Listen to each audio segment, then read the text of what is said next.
simbol pertama di lab biologi. Ini namanya mikroskop. Berfungsi untuk mengamati benda-benda yang berukuran mikro atau sangat kecil. Ini ada bagian-bagiannya yang memiliki fungsinya masing-masing. Kemudian ada juga beberapa alat yang terbuat dari besi dan juga kaca. Alat berikutnya ini adalah neraca Ohaus yang digunakan untuk menimbang massa suatu zat. Kemudian ini ada kaki 3 dengan kasa, biasanya digunakan untuk proses pembakaran. Nah, selanjutnya ini satu paket, ini adalah bunsen dengan penutupnya, ini digunakan sebagai pembakar. Dan ingat Ananda, ini biasanya diisi dengan bahan berupa spiritus, sehingga setelah digunakan untuk memadamkan apinya, Ananda jangan meniup, tapi ditutup. Berikutnya, ini ada alat. Nah, ini namanya plat tetes yang biasanya digunakan untuk meletakkan sampel zat. Nah, untuk mengambilnya biasanya kita menggunakan ada spatula. Spatula beragam jenisnya, bisa dari besi atau dari stainless steel, kemudian bisa juga dari kaca. Ini gunanya untuk mengambil sampel zat dan juga digunakan sebagai pengaduk. Berikutnya, nah ini adalah rak tabung reaksi yang digunakan sebagai tempat untuk meletakkan tabung reaksi. Nah, ini untuk dari kaca, ini kami perkenalkan. Ini adalah tabung reaksi yang biasanya digunakan untuk meletakkan zat. Kemudian ada juga ini gelas beker. Ukurannya beragam. Ini digunakan sebagai tempat untuk meletakkan zat. Begitu juga dengan tabung Erlenmeyer. Selanjutnya di sini ada gelas ukur yang digunakan sebagai tempat untuk mengukur zat yang akan kita ambil. Untuk mengambil zat biasanya digunakan plat tetes. Plat tetes, nah di sini ada bagian berupa karet.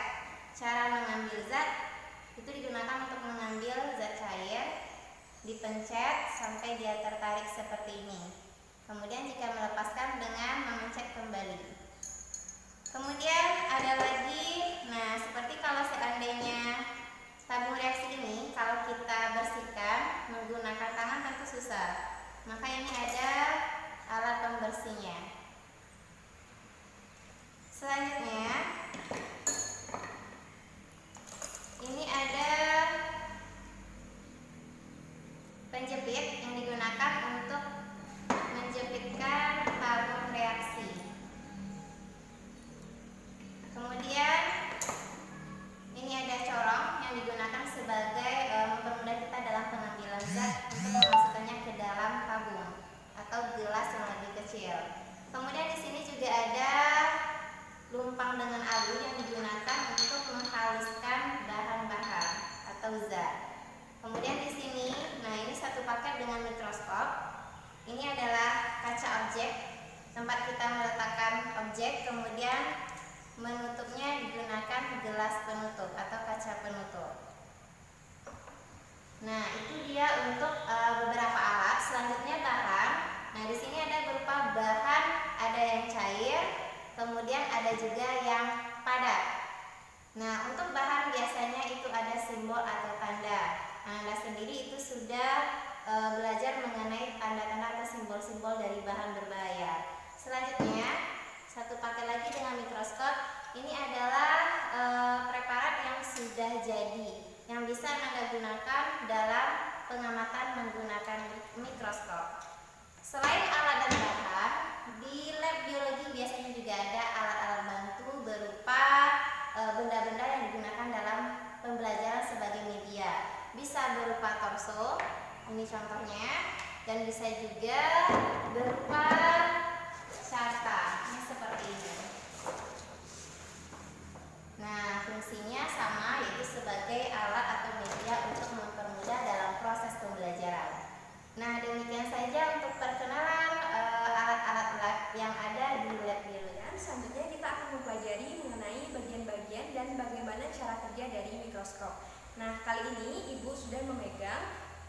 mikroskop cahaya. Nah, pertama kita akan pelajari bagian-bagiannya terlebih dahulu. Nah, ini adalah lengan mikroskop untuk kita memegangnya. Jadi memegangnya harus pada lengannya. Kemudian ini adalah kaki mikroskop, yaitu untuk sebagai dia meletakkan mikroskopnya. Nah, kemudian kita akan mempelajari bagian-bagian yang lainnya. Ini adalah kacanya. Karena ini mikroskop cahaya, maka menggunakan cahaya. Kemudian ini adalah diafragmanya. Kemudian ini adalah meja preparatnya untuk kita meletakkan si preparatnya. Kemudian ini adalah kalau yang ini adalah lensa objektif, yaitu lensa yang dekat dengan si objek, yaitu preparat. Sedangkan ini adalah lensa yaitu lensa yang dekat dengan mata kita atau penglihatan kita. Nah, ini adalah revolvernya. Kemudian ada bagian yang dinamakan dengan makrometer. Ini makrometer vertikal, ini mikrometer vertikal. Kemudian sedangkan yang ini adalah makrometer horizontal, sedangkan yang ini adalah mikrometer horizontal. Nah, anak-anak sekalian, selanjutnya kita akan mencobakan bagaimana kita caranya untuk melihat suatu benda yang berukuran kecil dengan menggunakan preparat. Nah, kalau yang menggunakan ini dan ini adalah kaca objek dan ini adalah kaca penutupnya. Kalau misalnya Anda sekalian membuat sayatan melintang, misalnya sayatan melintang dari allium cepa atau bawang merah, caranya adalah buat sayatan melintangnya, kemudian letakkan di sini, kemudian diteteskan air menggunakan ini, kemudian kita tutup dengan kaca penutup. Penutupnya harus seperti ini ya Anda, dari samping. Kemudian kita taruh di meja ininya. Nah, kemudian baru kita amati. Nah, ingat Anda sekalian, ini adalah mikroskop cahaya dengan lensa monokuler. Ada juga lensa binokuler yang perbesarannya di sini ada 2 buah lensa.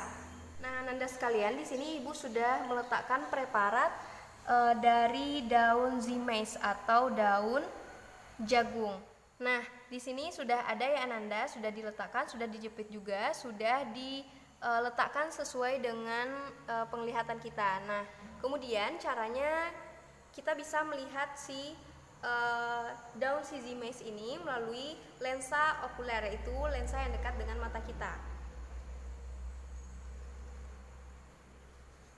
Nah, jika dilakukan pengamatan, maka nanti akan terlihat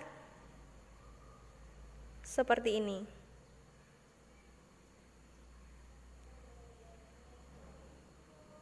Baiklah Anda sekalian, sekian pengenalan dari bagian-bagian dan bagaimana cara menggunakan mikroskop. Wabillahi taufiq wal hidayah. Wassalamualaikum warahmatullahi wabarakatuh.